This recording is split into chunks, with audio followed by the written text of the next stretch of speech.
Zaten önemli olan da kalben dünyayı terk etmek, kesben terk etmemek. Bu sözde Hazreti Pir'in anahtar cümlelerindendir. Dünyayı 3 şeyden dolayı kalben terk etmek lazım, kesben değil diyor. Bu 3 şeyi de söylüyor. Bunlar birbirini teyit eder. Büyüklük bazen elde edeyim. İnsanı ona yönlendirir. Elde etmeler, onlara sahip olmalar insanı büyüklendirir bir yönüyle, Karun haline getirir. Ve bunlar inzimam edince hemen o müsellesin 3. ayağı meydana gelir. O da temperverlik. Bunca koşturduk, durduk yani. İşte dünyanın değişik yerlerine gittik. Sıkıntı çektik, öğretmenlik yaptık, rehberlik yaptık. Halkı irşad etmeye çalıştık. Okuma salonlarında, üniversite hazırlık kurslarında, okullarda, üniversitelerde. Daha ussıla ızdırabıyla inledik.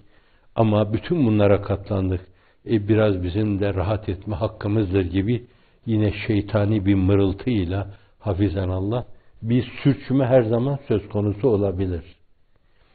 Ayaklarımız altımızda yürüdüğü müddetçe, elimiz bir şeyi tuttuğu müddetçe, gözlerimiz gördüğü müddetçe, kulaklarımız duyduğu müddetçe, aklımızı kaybetmeden böyle bir Alzheimer'e düşmeden yaşadığımız müddetçe yapmamız gerekli olan şeyin 1/10'dan bile fedakarlıkta bulunmadan ölesiye bir gayret içinde bulunmak.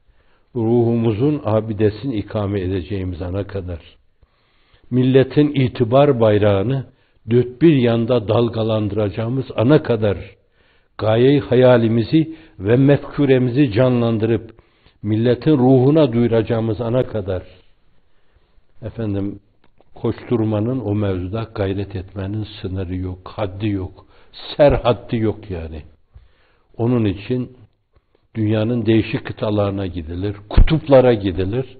Nam-ı Celili Muhammed'i her yerde duyurmaya çalışılır sallallahu aleyhi ve sellem. O da ayrı bir beladır. Temperverlik de ayrı bir beladır.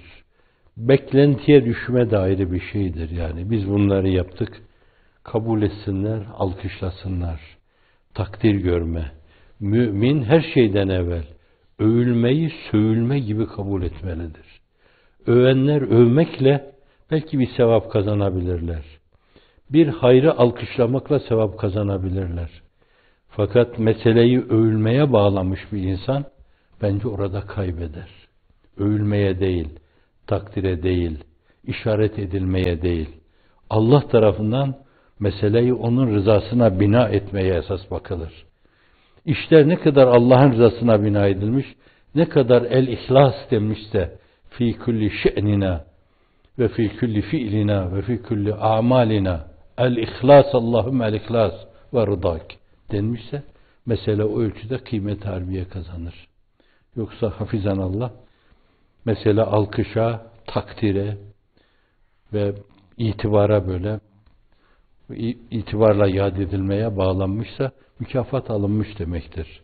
Bütün bunların hepsini ezhebtum tayyibatikum fi hayatikum dünya ayeti kerimesinin mazmununa irca etmek mümkündür. Allah'ın ahirette size vereceği şeyleri dünyada kullandınız. Evet, orada alacak bir şey kalmadı artık. Hafizanallah. Gerçi çalıştınız, gayret ettiniz, fedakarlıkta bulundunuz, koşturdunuz, bir oraya bir buraya, mekik dokudunuz mefkureniz adına.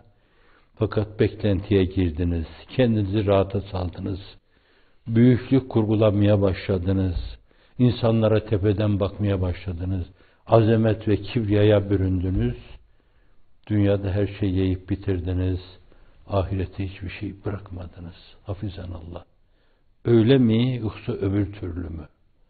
Onun içindir ki kendini hakikaten mefkuremizi ikame etmeye, mefkure surlarımızı tamir etmeye kendini adamış insanlar ruhların ufkuna yürüyecekler ana kadar bu tehlikelere karşı sürekli mesafeli durmalı.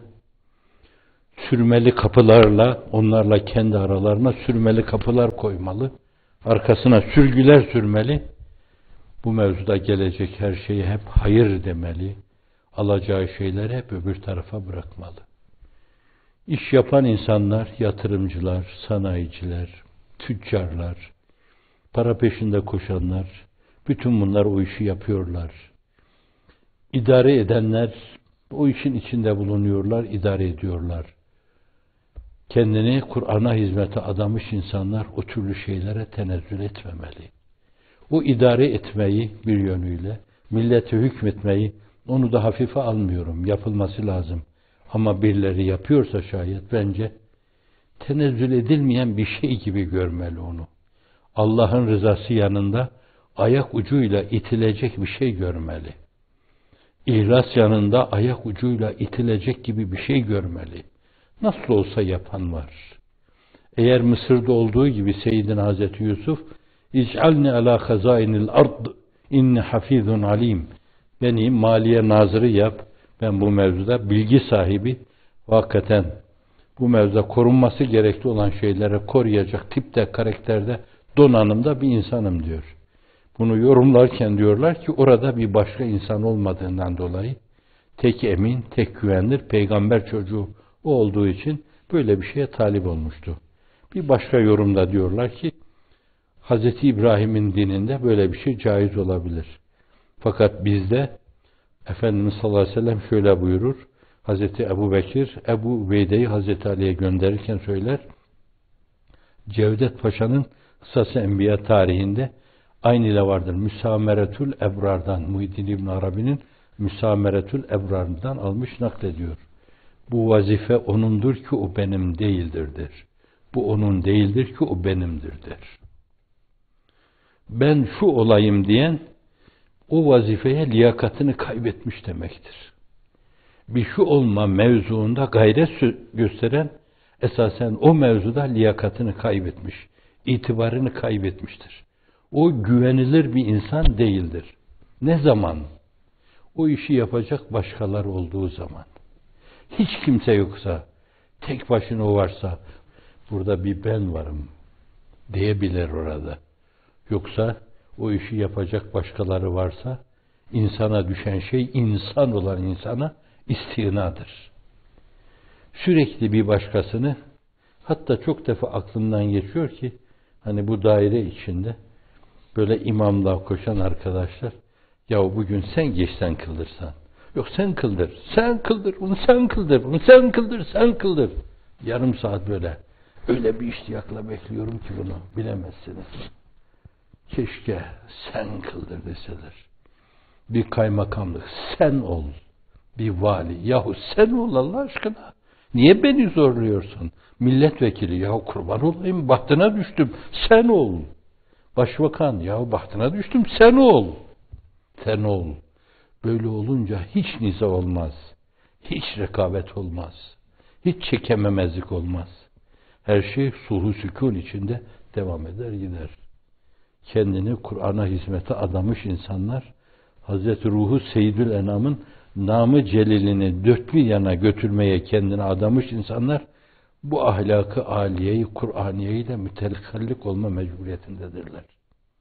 Yoksa kendi çıkarları, kendi büyüklükleri, kendi azametleri, kendi rahatları, kendi zevkleri, kendi sefaları, kendi villaları, kendi tatillerini bilmem ne türlü yerlerde geçirmeleri, yaptıkları şeylerle hafizanallah işi bunlara bağlarlarsa dünyada her şeyi yer bitirirler. Ahirette de hadisin ifadesiyle müflis olarak haşrolurlar. Müflis diyor. Ahiret müflisleri. Çok şey kazanmış ama fakat elde hiçbir şey yok. Müflis. Kur'an'a hizmete kendini adamışları Allah Celle Celaluhu iflastan siyanet buyursun.